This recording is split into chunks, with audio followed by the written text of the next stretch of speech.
The fifth best play of the 2024 NFL regular season is...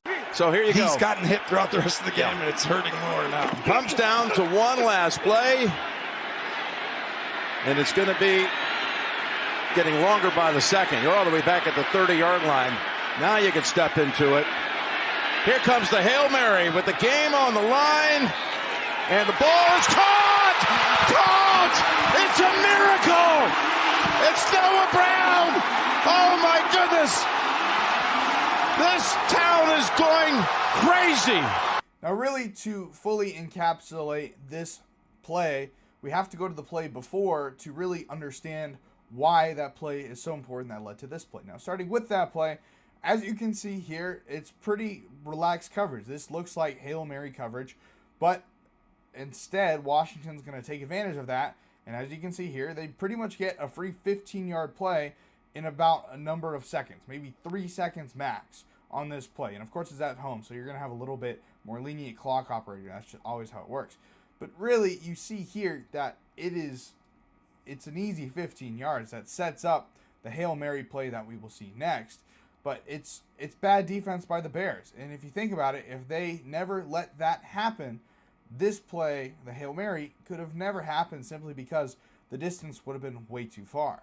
Now here we are at the Hail Mary play. Again, they're lining up at almost the 50-yard line, which makes it a Hail Mary range because Jayden Daniels does have a good arm, but he can't throw it that far. So this is pretty much the max of his range.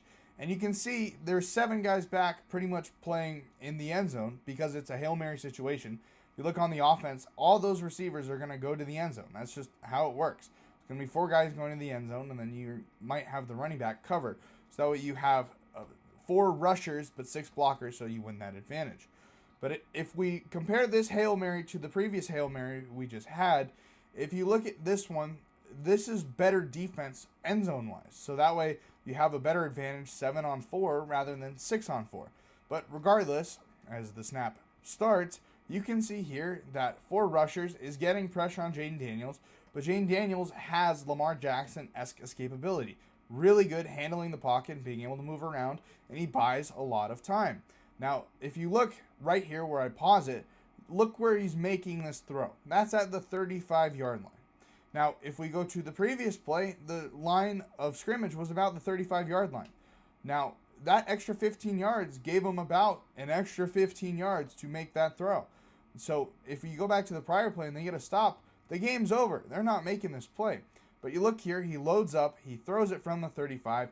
It makes it to about the 2-yard line. And then what happens? The DB gets his hand on it, doesn't get it down. It flips up and goes right to the receiver, Noah Brown, who's just standing there waiting in the end zone for the ball to fall in his lap, and he catches it.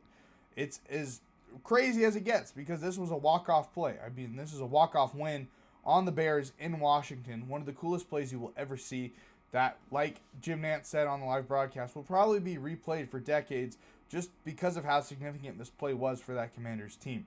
Really cool stuff. And unfortunately, for the cornerback who made that play, he was also the cornerback that was taunting the stands right as the play was starting. So not a good look for him, and it caused a lot of memes at the time for sure because it was just so bad defensively. But as far as Hail Mary coverage, it isn't bad. It's just the offense was in a better position to make a play, and the defense of the prior play really gave up, which is ultimately why the play happened.